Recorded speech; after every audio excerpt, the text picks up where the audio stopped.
Dewey Andreas was lying on his back. He stared up at the long steel bar above him, his hands holding it loosely. Attached to each end of the bar were two 50-pound barbells, 200 pounds in all. With the bar itself, he was looking at a 230-pound lift. "You sure you should be doing this?" asked Rob Tacoma, who was standing behind Dewey, ready to spot him. "You're not supposed to do any heavy lifting. That's what Hector told me." Dewey leaned his head back and looked upside down at Tacoma, shooting him an icy stare. "From this angle, it looks like you were just smiling at me," said Tacoma. "You mind shutting the hell up?" Dewey clenched his hands a little tighter around the bar. He took several deep breaths. He pushed up on the steel bar. It moved with a slight wobble up into the air, his arms straightening. The pain in his right shoulder went from a dull ache to electric, like a sharp object was inside. He grunted as he slowly lowered the bar to his chest, pausing a half-second, then pushed it back up. "Not bad," said Tacoma absent-mindedly, as Dewey struggled to push the weight up again. "You're using your legs too much, though." After several wavering seconds, Dewey's arms were straight above his head. He locked his elbows and breathed rapidly. The pain in his shoulder was intense. Yet, as much as it told him to stop, he knew he needed to keep going. He had 100 pounds to go until he was back to the strength level before Sirhan El Khan stabbed him in the shoulder. "Please, Rob, shut the fuck up," Dewey groaned. Tacoma smiled.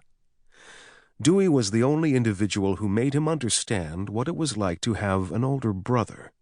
There was no question who was in charge, but that was the way he wanted it, the way he liked it.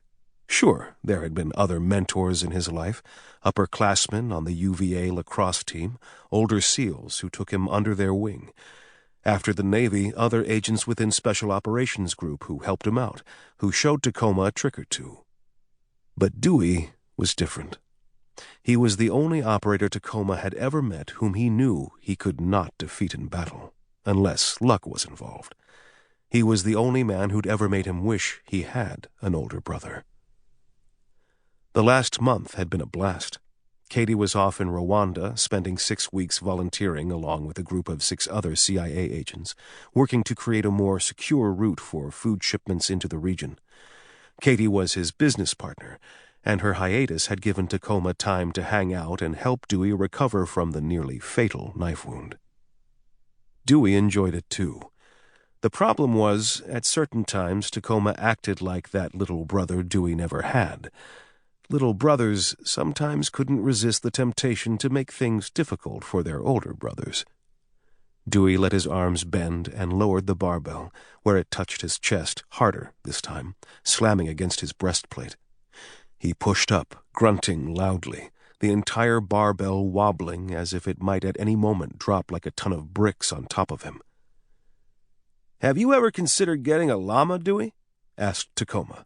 "I hear they make great pets."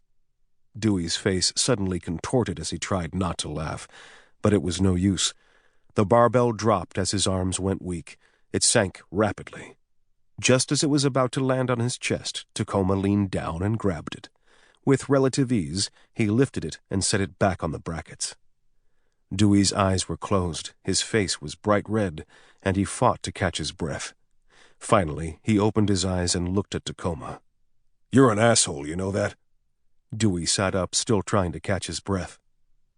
He clutched his shoulder. Tacoma eyed Dewey warily. "Sorry." "I'm hitting the showers." "Want me to wait?" "No." "Well, actually, Hector wanted me to wait and make sure you went to that appointment." Dewey glared at Tacoma. "Oh, he did he?" he snapped. Tacoma's eyes took on a slight edge, an edge Dewey knew all too well.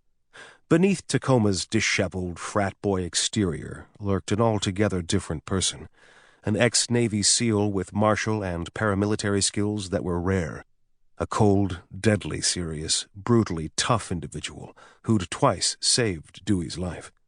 "Yeah, he did. I'm just the messenger."